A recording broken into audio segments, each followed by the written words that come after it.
What is going on, nice weeble? YouTuber here, back with another video. Now, we've been waiting on confirmation of the effect of Shadow of the Six Samurai Shien for quite a while, and it's finally here.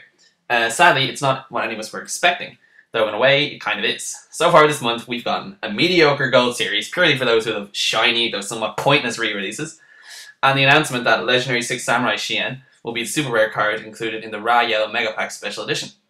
But if Konami's aim was to set the meta up for a bunch of Six Sam decks, then why on earth would they release this guy?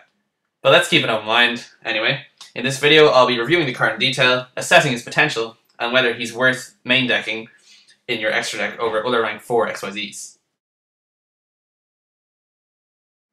So right off the bat, XYZ, first one for Sams, yay, rejoice, not. So first of all, you can only be summoned by 6 Sams, that's 2 level 4 6 Samurai monsters, that's not a surprise, there's something wrong with that, we see it all the time. Predictable attribute. And his stats, given that he's of the Shien family, also pretty predictable, which is fine. 24,500 can get over a lot. So that's not too bad. But his effect is what really concerns me. So here it is. Once per turn during either player's turn, you can attach one XYZ material from his card to target one face-up 6 Samurai monster you control with less than 2,000 attack. That monster's original attack becomes 2,000 until the end phase. Okay, my initial reaction. But the list of monsters which he affects is actually rather large, so it's not too bad.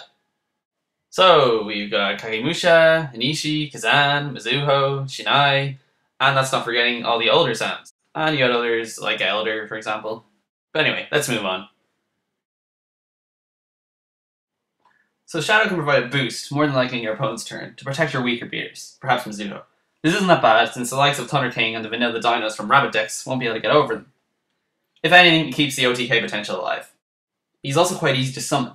Assuming you get your Gateway Dojo combo out, you'll likely be swarming in typical fashion in no time, and be able to bring him out with Kazan and Inishi, or maybe even Zanji or Iro.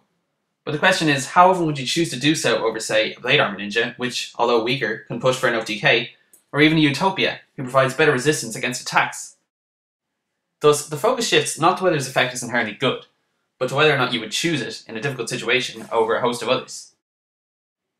For me, the effect lacks a surprise factor. You know it's coming, or at least that it's possible, as long as Shadow's sitting there. This at least provides pause. But in odd cases, it won't stop the opponent from doing anything. And once Shadow's nothing to boost, he's merely another 2,500 beater.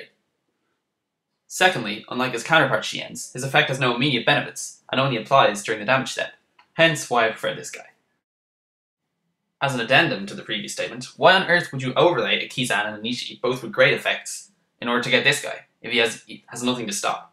Kind of pointless in my opinion. Secondly, what Sams needed was an effect negator, not an attack booster. So in summary, the question of whether or not he's useful or good essentially comes down to the issue of viable alternatives for him, and the scope of application of his effect. And his advantages are clearly noticeable. He's easy to summon, he has decent stats, his effect is a quick effect, meaning it can be activated in the damage step, and it provides protection for weaker Sams if they remain on the field after sinking or XYZ. As for the cons, well, as I said, there are better alternatives to them, such as Maestro Utopia and Blade Armor Ninja, with near immediate benefits. While not specific to the card, legendary Six Samurai Shien is just a better card. So why on earth do they make this guy so terrible? In my opinion, anyway. Thirdly, while widely applicable, the effect is still situational, and if he has no targets to protect, he's just a 2,500 beater, in which case, why not go for Utopia instead?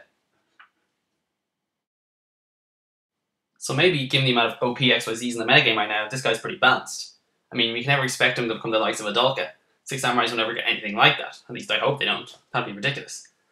So, yeah, let me know what you guys think. Put it in the comment section. If you think he's good, let me know he's good. If you think he sucks, tell me why he sucks. If there's anything I missed about him, let me know that too.